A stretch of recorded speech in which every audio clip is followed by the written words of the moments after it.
সৃষ্টিকৰ্তা ব্ৰহ্মাই সৃষ্টি কৰা প্ৰথম জীৱ কোন? পৰমেশ্বৰ ভগৱানৰ পৰা প্ৰথমে সৃষ্টিকৰ্তা ব্ৰহ্মাৰ উৎপত্তি হৈছিল। তাৰ পাছত সৃষ্টিকৰ্তা ব্ৰহ্মাই সৃষ্টিৰ সমস্ত গছ লতা, জীৱ জন্তু, মানুহ, ঋষি মুনি, দৈত্য দেৱতা আদিবোৰ সৃষ্টি কৰিছিল। পিছে আপোনালোকে বাৰু এই কথা জানেনে যে এই সমস্ত সৃষ্টিৰ ভিতৰত ব্ৰহ্মাই প্ৰথমে কাক সৃষ্টি কৰিছিল? ব্ৰহ্মাৰ পৰা প্ৰথমে কাৰ উৎপত্তি হৈছিল? উৎপত্তি হোৱাৰ পাছত সেই প্ৰাণীবোৰৰ কি হৈছিল? আহকচোন আজি জগতৰ সৃষ্টিকৰ্তা ব্ৰহ্মাই প্ৰথমে কাক সৃষ্টি কৰিছিল সেই বিষয়ে জানো।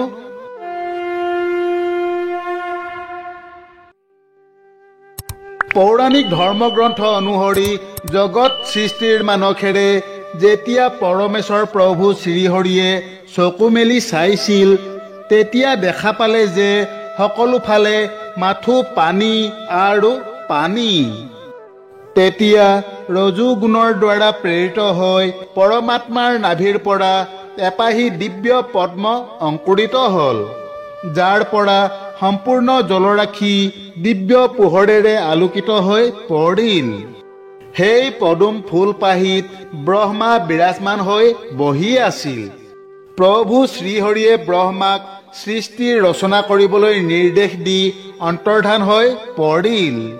সেই সময়ত পানী আৰু বায়ু আন্দোলিত হৈ উঠিল।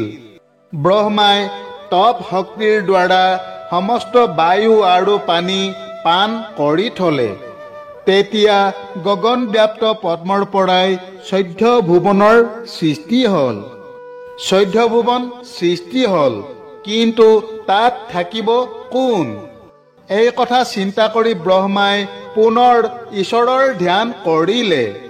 তেতিয়া স্বয়ং ভগৱানে সনক, সনন্দন, সনাতন আৰু সনত কুমাৰ নামৰ 4জন বালক ৰূপে ব্ৰহ্মাৰ মনৰ পৰা উৎপত্তি হ'ল। ব্ৰহ্মাৰ মনৰ পৰা উৎপত্তি হোৱা এই 4জনকে ধৰ্ম শাস্ত্ৰসমূহত সনত কুমাৰ অথবা 4 সিদ্ধ ঋষি নামে জনা যায়। এই 4 সিদ্ধই ব্ৰহ্মাৰ প্ৰথম মানস পুত্ৰ।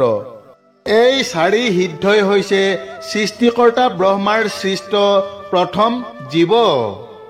4 সিদ্ধ হৈছে 4জন ব্ৰহ্ম ঋষি, যিয়ে সদায় শিশুৰ ৰূপত থাকি গোটেই বিশ্ব ভ্ৰমণ কৰি ফুৰিছিল। 4 সিদ্ধৰ নামবোৰ হৈছে যথাক্ৰমে সনক, সনন্দন, সনাতন আৰু সনত কুমাৰ। এই 4 সিদ্ধই কোনো বস্ত্ৰ ধাৰণ নকৰিছিল, সদায় দিগম্বৰ ৰূপত থাকিছিল। 4 সিদ্ধই যেতিয়া অৱতাৰ ধাৰণ কৰিছিল, তেতিয়া তেওঁলোকৰ বয়স 5 বছৰ আছিল। আৰু ইয়াৰ পাছতো যুগে যুগে এই 4 সিদ্ধ 5 বছৰ বয়সৰে হৈ থাকিল।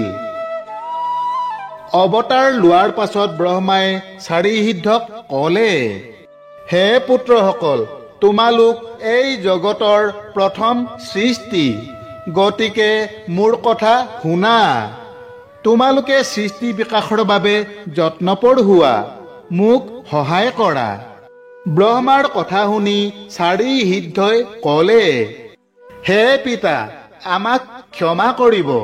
আপোনাৰ আদেশ মানি আমি সৃষ্টি বিকাশ কৰাত আপোনাক সহায় কৰাত অপাৰগ। আমি মাথো পৰমাত্মা প্ৰভু শ্ৰীহৰিৰ আৰাধনা আৰু গুণ কীৰ্তনহে কৰিম। হৰি ভক্তিৰ বাহিৰে আমি অন্য কোনো কাৰ্য নকৰোঁ। আমি কোনো ধৰণৰ সাংসাৰিক মায়া মোহৰ বন্ধনত পৰিব নিবিচাৰোঁ। এই বুলি কৈ 4 সিদ্ধ ব্ৰহ্মাৰ ওচৰৰ পৰা আঁতৰি গুচি গ'ল। এই 4 সিদ্ধই হৈছে সংসাৰৰ প্ৰথম ব্ৰহ্মজ্ঞানী ঋষি। প্ৰলয় কালৰ সময়ত বেদ শাস্ত্ৰসমূহ অথাহ সাগৰত লীন হৈ গৈছিল। এই বেদ শাস্ত্ৰসমূহৰ জ্ঞান তথা ব্ৰহ্মজ্ঞান তেওঁলোকে ভগৱানৰ সংখ্যাৱতাৰৰ পৰা লাভ কৰিছিল। পাছত এই ব্ৰহ্মজ্ঞান চাৰি সিদ্ধই প্ৰথমে তেওঁলোকৰ প্ৰথম শিষ্য নাৰদক প্ৰদান কৰিছিল। চাৰি সিদ্ধ সংসাৰৰ সকলো ধৰণৰ বন্ধনৰ পৰা মুক্ত। তেওঁলোকে যিকোনো স্থানলৈ ইচ্ছা অনুসৰি যাব পাৰে। য'তে ভগৱানৰ ভক্তি তথা গুণ নাম কীৰ্তন হয় তেওঁলোক তাত অৱশ্যে উপস্থিত হয়। তেওঁলোক চাৰিওজন সদায় একেলগে থাকে আৰু যলৈ যায় চাৰিওজন একেলগে যায়। চাৰি সিদ্ধ সদায় 5 বছৰীয়া ব্ৰহ্মকুমাৰ আছিল যদিও জ্ঞানৰ ক্ষেত্ৰত তেওঁলোক ব্ৰহ্মজ্ঞানী। তেওঁলোক চাৰিজনক চাৰি বেদৰ চাৰিটা ৰূপ বুলি মান্যতা দিয়া হয়। এবাৰ এই চাৰি সিদ্ধই ভগৱান বিষ্ণুৰ দৰ্শনৰ বাবে বৈকুণ্ঠ ধামলৈ গৈছিল। বৈকুণ্ঠৰ শোভা দেখি চাৰি সিদ্ধ মোহিত হৈ পৰিছিল। তেওঁলোকে বৈকুণ্ঠৰ 6খন দুৱাৰ বাধাহীনভাৱে পাৰ হৈ গৈছিল। সপ্তম দুৱাৰ পাৰ হ'লেই তেওঁলোকে ভগৱান বিষ্ণুৰ দৰ্শন লাভ কৰিব। পিছে বৈকুণ্ঠৰ সপ্তম দুৱাৰত তেওঁলোক জয় বিজয় নামৰ দুজন দুৱাৰৰক্ষীৰ সন্মুখীন হৈছিল, যিয়ে তেওঁলোকক আগবাঢ়ি যোৱাত বাধা প্ৰদান কৰিছিল। চাৰি সিদ্ধই জয় বিজয়ক বিভিন্ন প্ৰকাৰে বুজাইছিল যদিও জয় বিজয়ে কোনোপধ্যে তেওঁলোকক বৈকুণ্ঠপুৰত প্ৰৱেশ কৰিব নিদিয়ে। অৱশেষত চাৰি সিদ্ধৰ ধৈৰ্যৰ সীমা পাৰ হৈ গ'ল। চাৰি সিদ্ধই জয় বিজয়ক অভিশাপ দি ক'লে, তোমালোকে দৈত্যৰ দৰে আচৰণ কৰিছা, সেয়েহে তোমালোক বৈকুণ্ঠপুৰত থকাৰ যোগ্য নোহোৱা। যোৱা, আমি তোমালোক দুয়োকে অভিশাপ দিছো। দুয়ো গৈ দৈত্যজনীত জন্ম লৈ মৃত্যুলোকত বাস কৰাগৈ। অভিশপ্ত হৈ জয় বিজয় দুয়ো চাৰি সিদ্ধৰ ভৰিত পৰি কাকুতি মিনতি কৰি অভিশাপৰ পৰা ৰেহাই দিবৰ বাবে প্ৰাৰ্থনা কৰিব ধৰিলে। হুলস্থুল শুনা পাই ভগৱান বিষ্ণু সেই স্থানত উপস্থিত হ'ল। সকলো কথা জনাৰ পাছত ভগৱান বিষ্ণুৱে জয় বিজয়ৰ হৈ নিজে ক্ষমা বিচাৰি চাৰি সিদ্ধৰ ওচৰত জয় বিজয়ৰ উদ্ধাৰৰ পথ দেখুৱাবলৈ ক'লে। তেতিয়া চাৰি সিদ্ধইও ভগৱানৰ ওচৰত ক্ষমা বিচাৰি ক'লে যে জয় বিজয়ে 3টা জন্মৰ বাবে দৈত্যজনীত জন্ম ল'ব লাগিব আৰু সেই 3টা জন্মত ভগৱান বিষ্ণুৱে নিজে তেওঁলোকক মুক্তি প্ৰদান কৰিব।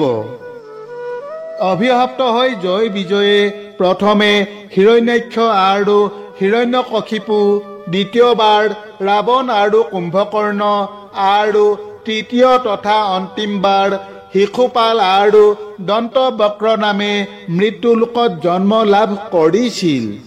আৰু ভগৱান বিষ্ণুৱে বিভিন্ন অৱতাৰ ধাৰণ কৰি 3বাৰতে এই দৈত্যসকলক বধ কৰি মুক্তি তথা মোক্ষ প্ৰদান কৰি পুনৰ বৈকুণ্ঠ ধামত স্থান দিয়ে।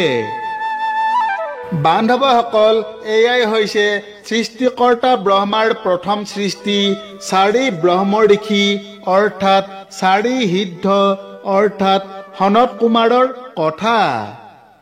আশা কৰোঁ আজিৰ কথাভাগ আপোনালোকৰ নিশ্চয় ভাল লাগিল। আগলৈ অন্য এক নতুন কথাৰ সৈতে পুনৰ লগ পোৱা আশাৰে আজিলৈ সামৰিছো। ধন্যবাদ। জয় শ্ৰীকৃষ্ণ।